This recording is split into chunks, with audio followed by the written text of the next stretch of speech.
Greetings, Clausewitz here. So let's talk about the Landsknecht equipment. I already mentioned several times in other videos that they basically took the Swiss system, changed it, altered it, improved it until they had their own distinct system regarding equipment, tactics, organization, fighting style, and were therefore the next big step in the history of European warfare or in the evolution of like the whole of it. And the thing is that I mean, it was still similar to the Swiss. You see how they were related to each other, but like I said, it had distinct different points, and I will go over those points in my next videos here. In this video here, I want to make more of an overview about the main weapons they used, and also talking about some like weapons which had more a minor role or clarify some things about some weapon systems, and basically from here on, then I will go into my next videos where I go into a more deeper look into certain aspects of it. So basically their main weapons, and the main weapon I consider something they used throughout the history or most of the history. So basically we're talking about here like the end of the 15th and the start of the 16th century until like the 30 Years' War in the middle of the 17th century. And also which were essential or very important for their fighting style, for their tactics. So those four, I consider four weapon types, and here's main weapons. Those four were the pike, quite obviously, the halberd or halberd-like weapons, and also short weapons, especially the Katzberger sword, but basically short weapons like the Katzberger sword. So short swords or long knives, maces, clubs, something in this sense, which could fulfill the same role as a Katzberger. And handheld firearms. So basically the Arquebus, Hakenbüchsen, don't know the English word for Hakenbüchsen, are basically the predecessor of the Arquebus. And yeah, those are the main weapon types which are most of the time used and played an important role. You may wonder about the greatsword, but I don't consider the greatsword a main weapon actually, because it was very specialized, rarely used, so rare that we don't even really know today how they deployed it on the battlefield. We know much more about you could fight with it like in a more individual style as a bodyguard or as a guard in general. But like I said, on the field it's not clear because it was quite rare, not well reported and documented back then. But I already have a video in which I talk about the great sword of the Landsknechts, how they used it, possibly used it in this context, what we know, what I think makes sense in this context. So check this video out if you're interested in this. I have the link in the description. I already mentioned handheld firearms. You may have seen this very iconic pictures of Landsknecht with the Arquebus, greatsword, Katzberger as well, halberd. But the point is that really the handheld firearm is here the important part. There were still other firearms around, and actually firearms were quite old already. I mean, the oldest firearm in Europe dates back towards at least the end of the 14th century. Like I said, we're talking here about like the end of 15th century and towards. And of course in the later part of the Landsknecht the firearm was actually more important, especially if you consider something like cannons. But most of the Landsknecht history, cannons were not so important, especially not on the field. Very rarely used on the field, if you could consider the cannon, because firearms at this point were still had a lot of sizes, lots of shapes, different approaches on how to use it in different contexts, and had different technical limitations, especially regarding mobility. But the thing is that even though it was sometimes used on the field in some form, like I said, rare, not very reliable, it was very limited and often not such a big tactical factor. But it was already very often used in sieges in some form, even it's just like a tube where you shoot some stone bullet or a dart out of it, or some primitive form of mortar which shoots a dart out of it. This was one of the earliest forms actually. Or in like a fortified camp situation. I mean, there were already people doing this, and sometimes in quite ingenious ways. But the thing is, it was such of a big factor, especially regarding field battles. And the Landsknecht's speciality were basically field battles. And like I said, for their fighting style, for the tactics, artillery in the sense of cannons or something like that, firearms in this context, aren't really important, not even always there. Definitely in sieges they were there, but really important were the handheld firearm like the Arquebus. And the funny thing is, the Landsknechts are actually not even the first guys who used the Arquebus or used in a big, deployed in a high number. the Black Army of the King of Hungary actually already did that like years before, like in the middle of the 15th century. They had a high number of arquebuses and used it in their tactics, but not such an important tactical factor again, and even not to so much effectiveness.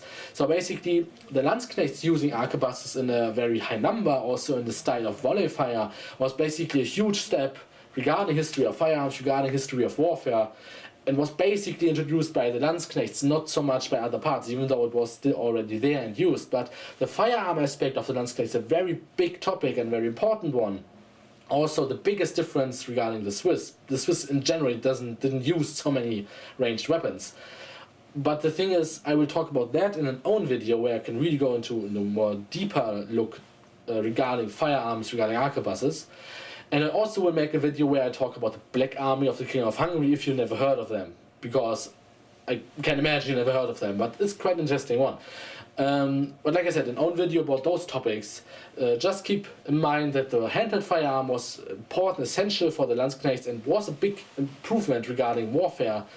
But there were still side notes, still different things happening in Europe which also contributed to that. Like I said, the arquebus was already there, not that the Landsknecht invented them. The most important weapon probably was, like in the Swiss system, the pike, which was the foundation for the entire formation, and basically had the same role, giving a very good overall defensive and something which was cheap, easily supplied and easy to use for the soldiers in general, and therefore you could create big armies with reliable defensiveness, and actually also gives them quite good offensive capabilities.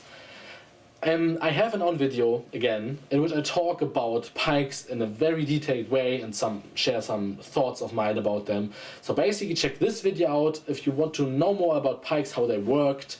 I would actually recommend it, watching this if you didn't do it already, because like I said, don't go over it in here why pike was so important, what they did. And so link is in the description as well. But yeah, for the Landsknecht, the pike basically had the same importance as for the Swiss. But the interesting thing is they actually used a lot more pikes than the Swiss, relative to the whole number of soldiers they had.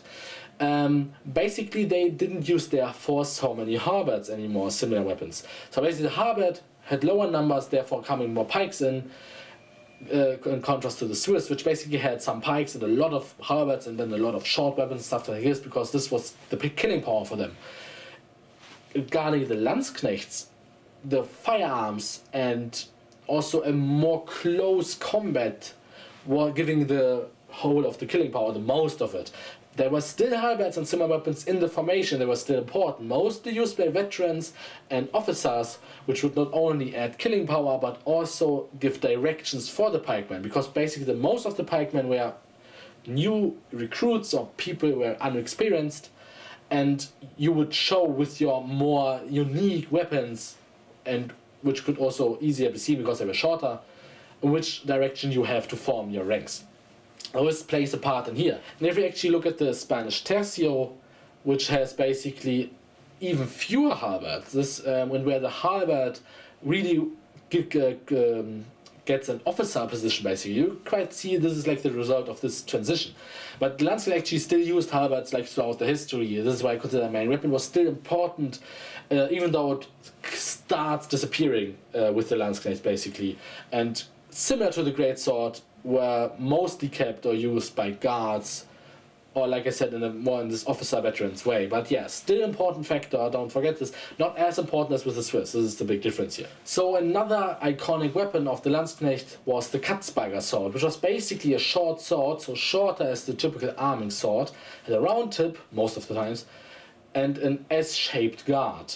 A very simple sword, I assume quite cheap in regarding to other swords, because the round tip also allows basically using not so expensive metal, because it's not so sensible basically to breaking, so it doesn't break so easy and everything. It still does its job. I mean, swords were basically more accessible at this time, but still of course more expensive than like an axe or something like this. But the interesting thing is about the Katzberger is we don't really know where it came from. I mean, I assume it was a sword around in German cities or in Swiss and Austrian cities, even maybe in Italian ones, can't really tell. But basically the Landsknecht coming in this formation, in this specialized way, how I described in my earlier videos, not as just a German mercenary, but basically this Landsknecht system comes, and with it, Katzbalgers. And basically, like, many Landsknechts use Katzbalgers. And it was also important. Not in the sense of especially the Katzbalger, but basically a short weapon was important in here. And it's quite obvious that a shorter weapon gets more important because we're talking about a tight formation again. Like, callback to the ancient times where the Macedonians already deployed pikes, pike warfare, also had a short sword as a backup, and like the Romans, of course, also had a very tight formation using short swords. Doesn't necessarily because the short sword is the best solution for all of this, but of course it has its advantages, and sometimes even regarding just it's cheaper, maybe because you need lesser metal. Could also be this factors in here. But I assume, like I said, the sword was there. It was a sword often used by citizens, civilians, in like the day-to-day life as a weapon, as a protection, as a status symbol, something like that, or for dueling, or for something in regard, maybe for sport, even for like sports dueling. Can't really tell, but. And I assume because those people were recruited for the Landsknechts and they just brought their swords with them, and it was still good for the circumstances, and therefore just used it. And because so many had it, other people just got some as well. Maybe it wasn't even promoted as the Landsknecht sword back then. Could imagine that smiths or traders would basically say, or merchants would basically say, hey, this is the Landsknecht sword, you need this if you're going to be Landsknecht. Maybe. But the thing is that, like I said, other short weapons like similar swords, even normal swords, and clubs, maces, morning stars, stuff like this could still be used in this formation. Maybe the Katzbalger was one of the better designs for it, but you basically need a short weapon. And why that is, I will talk in another video when I regard their tactics, their fighting styles, because like I said, shorter weapons were more important in the sense that they relied more on fighting with them than in the Swiss formation. By the way, I will also make a little video how or why the sword was called this way, or basically talk about the name, because it's hard to say, like, regarding history, why something was really called that way. But I see there's often confusion what this can mean, this word, the sword, Katzbalger, but I will talk about this in a little video. So, by the way, a long knife even could also do the same job as the Katzbalger. And actually, this is what we also quite often found. This was something even like the like the baggage train regarding people there often had as a backup, or the Landsknecht would also have with them, not only as a backup weapon if even the Katzbalger is lost, or maybe some who had the Katzbalger would still use very long knives or daggers or even normal knives, but this was also something around and often used, and we can actually have findings of this. So this was also something there, but like I said, this was what basically every soldier had, like a knife, a dagger, something as backup, something they used in their camp life as well. So the last point regarding weapons is actually shields, because I sometimes read or heard about Landsknecht using shields in a very specialized way, like similar to when you look into more Spanish military at the time, which had basically this round metal shields. This was something which it seems also happened in Landsknecht formations. I can imagine also in Italy happened that, maybe came from there, but it seems that this didn't play a big role in the Landsknecht formation. This is why I didn't mention it as a main weapon. It doesn't seem that it was so widely used in there. Maybe it was sometimes used because you had those kind of guys with this equipment. It is often described that it was had a similar role that a greatsword, like people with shields, like really big round shields, quite big, and with swords would basically fight to carve apart an enemy formation, side like with greatsword guys. So this is often something when regarding shields, when this comes up, this subject, this is often told. Not so sure about this. I say it's possible, I say it sometimes happened, but this is not a big thing regarding Landsknechts. It's also quite obvious in this tight formation where already guys with pikes and everything stand. This is nothing where a big shield is such a good idea and doesn't even give you a big advantage. So I can imagine bucklers were more spread in this. Maybe like officers used it together as a backup when they had the halberd, and maybe then a buckler and a Katzbalger or some similar sword. Especially if I could afford it, but it's also not something very important, like to have a buckler. But I think when a shield, the buckler is the better suited design in here. But like I said, this is nothing we can say, oh yeah, every Landsknecht had a buckler, had a shield, whatever. Shields were not so important in Landsknecht formation overall. And especially later on, never heard about the shield. But just that you know, the shield could have played a role at some Landsknecht formations, but wasn't overall a big deal. So yeah, this is basically it about the weapons, the main weapons about the Landsknecht. So in my next videos I will go over more about firearms, more about the fighting style, like how the weapons were really used or why they were so important. Check out my other videos which I already made about greatsword and pikes, because like I said, very detailed look about this. So yeah, thank you for watching. If you enjoyed this video, please give it a like and subscribe to my channel if you're interested. Click here for the next part of this video series, or click here to start the whole playlist from the beginning, and hopefully see you soon.